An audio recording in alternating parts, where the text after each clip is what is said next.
Look, I think we're treading a political balance at the moment, and we're seeing that very much within some of the parties. Is basically people are going, is the price too much for energy transition? I think the challenge I would ask is the price too much not to do energy transition? and actually the costs are phenomenal around that in terms of the impacts that we'll have. And we're seeing that, on a regular basis. We're breaking records all the time, and actually what point do we get to a tipping point? And it's no longer for me a question of 2050. It's like, well, what of a mess will we be in by 2030, and how fast do we have to be by 2030? So it's a real challenge, and I get the point. It's not the popular opinion. It's not the popular view that you will go and necessarily win votes by saying, well, actually, you're going to just have to pay more. But that is the stark reality. I think, how do we do that on a regular basis is one question. I think also making smart choices, and it's also some of the conversations we saw. So we've seen in the UK talk about what do we do as a backup power of when the wind's not blowing, the sun's not shining, and a whole new set of power stations being put in, potentially running off gas, and people outraged as to why we're not putting carbon capture on them. And the reality is they're going to run 2% of the time. It's not a smart use of money. And the whole point of it is net zero. So actually what we need to have is carbon negative hydrogen. And we need to talk about carbon negative hydrogen. We need to talk about where we best deploy gas.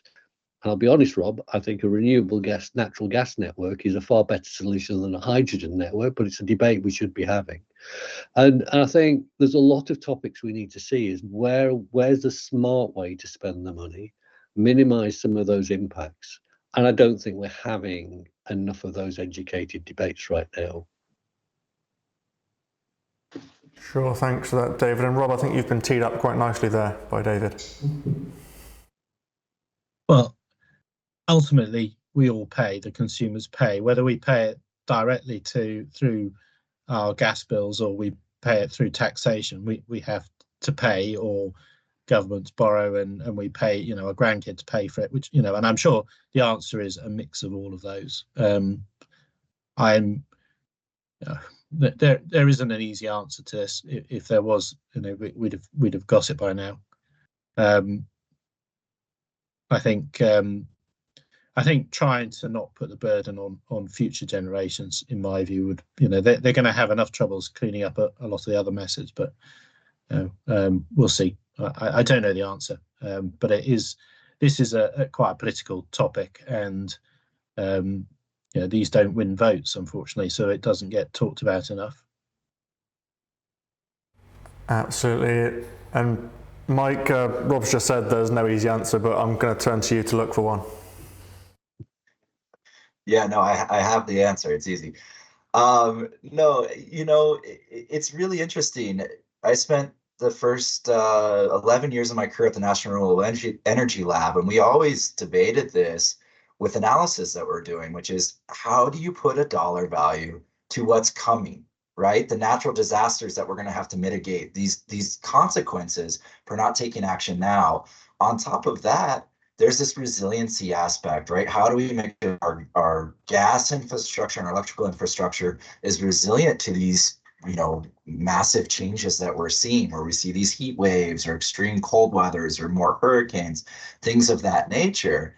And we haven't done a good job of putting dollar numbers to those aspects. We're rolling out a product right now on the energy storage side, and we're having those conversations with some large energy companies, which is saying you need resiliency, but everyone's having a very hard time of saying, yeah, but what can I pay for that? What should I pay for resiliency, right? Because there's not really a good metric to say, hey, when gas prices are 400x because we got a cold snap and we lost, some pathway into our network, this is when this pays off, right?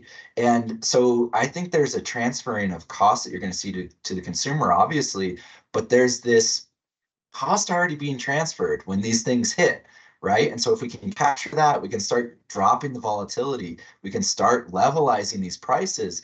You could say, hey, it's going to cost more, but it's going to be consistent, right? And that's one thing we're working on through energy storage, through distributed energy, right? Whether it's hydrogen production, biogas, whatever it is, if we can get a lot more of a distributed energy network, microgrid type philosophy here, we can make a lot more resilient network, and we can incentivize these things. It says, okay, you are paying a bit more, but you're always going to pay a pretty steady rate, opposed to we're seeing these huge swings in the winter or summer in some of these states over here in the US. I know globally people are experiencing it as well. We can protect ourselves from that a little bit, but you do end up paying more. So there's the green aspects as well as the resiliency play and the consistency and that sort of stuff too. And that's what we are trying to hit on, but it is not an easy task, admittedly. And I mean, there's also kind of looking at the other side is truly representing the cost of carbon on the projects that are emitting and making it so that, you know, the switch isn't, you know, a cost burden, but actually you are creating some savings or something. But that's really challenging because you're going to have to put, you know, large carbon costs. And we're starting to see this in ETS and also offshoring of carbon being taxed on the cross-border mechanisms. So it's coming, but it's not an easy thing.